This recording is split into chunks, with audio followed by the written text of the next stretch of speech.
दोस्तों ये बात तो हम सभी लोग बड़ी अच्छी तरह से जानते हैं कि इस वक्त हमारी दुनिया की आबादी के हिसाब से ईसाई हमारी दुनिया का सबसे बड़ा धर्म है। यानी ईसाई धर्म को ही दुनिया के सबसे ज़्यादा लोगों की तरफ से फॉलो किया जाता है।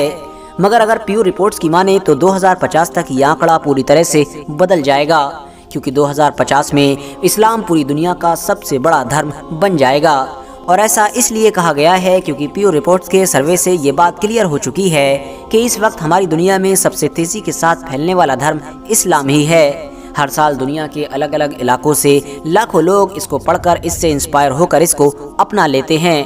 सिर्फ और सिर्फ अमेरिका में ही हर साल ये आंकड़ा 20,000 के करीब पहुंच चुका है और यूरोप में तो ये आंकड़ा लाखों में चला जाता है। मगर दोस्तों आज की इस वीडियो में हम आप लोगों को हमारी दुनिया के 6 ऐसे मशहूर फुटबॉलर से मिलवाएंगे, यानी फुटबॉल के 6 ऐसे मशहूर खिलाड़ियों से मिलवाएंगे कि जो पैदा तो किसी और धर्म में हुए थे, इवन उनकी परवरिश भी किसी और धर्म में ही हुई थी, मगर बाद में इन लोगों ने इस्लाम धर्म को पढ़कर या फिर किसी और तरह से इससे इंस्पायर होकर इसको अपना लिया था। और आज के दौर में ये 6 मशहूर फुटबॉलर्स न सिर्फ एक मुसलमान हैं बल्कि मुसलमानों जैसी जिंदगी गुजारते हैं। दोस्तों इस्लाम अपनाने वाले इन मशहूर फुटबॉलर्स की लिस्ट में 6ठे नंबर पर नाम आता है थॉमस पार्टे का। मैं आपको बता दूं कि थॉमस पार्टे दरअसल गाना के वही फुटबॉलर हैं कि जो सन 2022 के फीफा वर्ल्ड कप में भी अपनी टीम गाना की कप्तानी कर रहे हैं, यानी इस वक्त ये अपनी नेशनल टीम के कैप्टन हैं। इन्होंने इसी साल मार्च सन 2022 में लंदन की जामा मस्जिद के अंदर इस्लाम धर्म अपनाया था और बाद में मार्च के ही महीने में मुस्लिम एथलीट नाम के एक पेज ने बाकायदा इनकी एक फ़ोटो शेयर की थी जिसमें ये एक मुस्लिम शेख के साथ कुरान पकड़े हुए मुस्कुरा रहे हैं और उस पर यह लिखा गया था कि थॉमस पार्टे अब इस्लाम धर्म अपना चुके हैं और अल्लाह ताला मेरे भाई के ऊपर रहमतें नाजिल करे। इतना ही नहीं दोस्तों, थॉमस पार्टे ने न सिर्फ मराकश की यानी मोरक्को देश की एक लड़की के जिनका नाम सारा बेला है उनसे शादी की,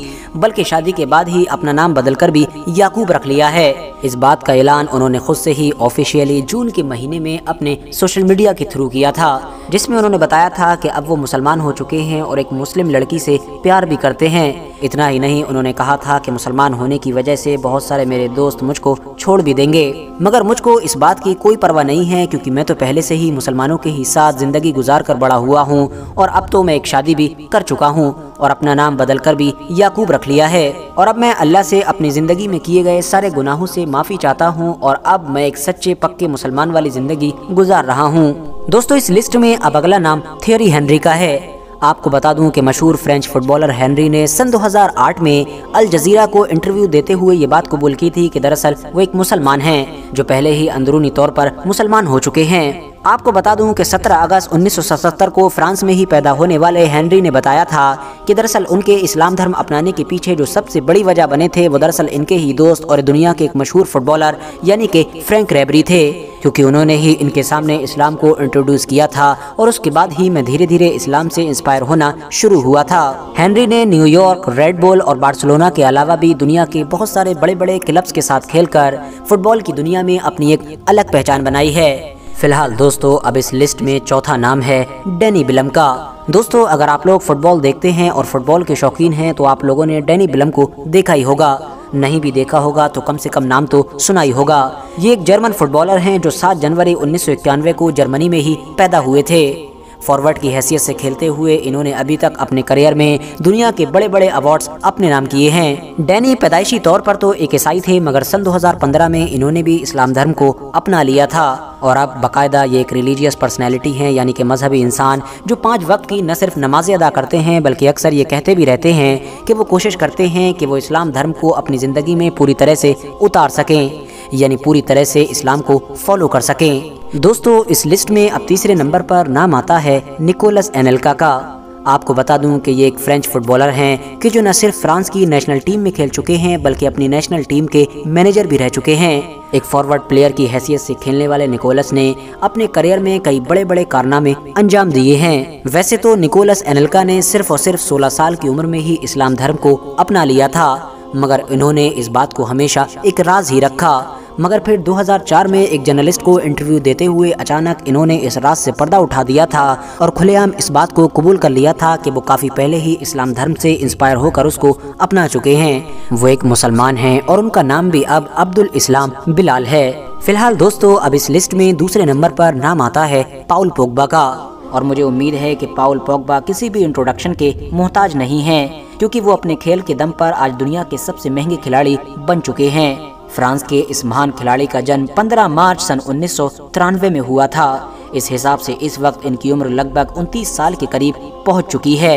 ऐसा माना जाता है कि पाउल पोग्बा ने अपनी मां से इंस्पायर होकर ही इस्लाम धर्म को अपनाया था।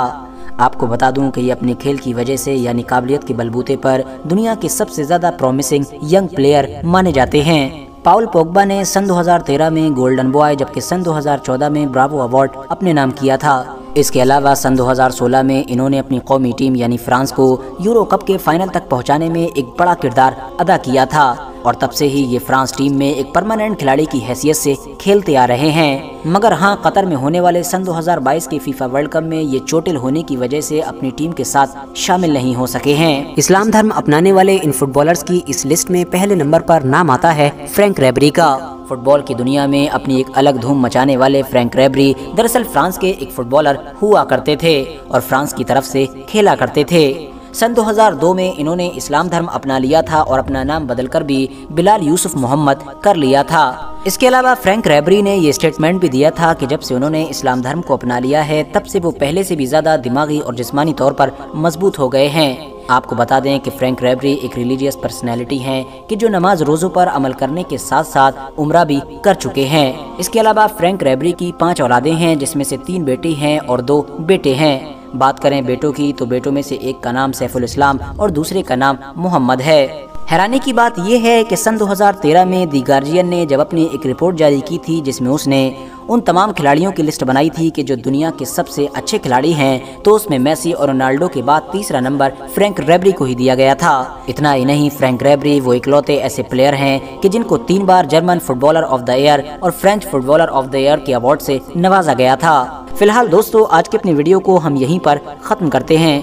वीडियो पसंद आने पर न सिर्फ वीडियो को लाइक करें बल्कि अपने फ्रेंड्स के साथ भी ज़रूर शेयर करें और इसी तरह की नॉलेजेबल और हिस्टोरिकल वीडियोस हमेशा देखने के लिए हमारे चैनल को सब्सक्राइब करके साथ ही में बेल आइकन को भी प्रेस कर दें।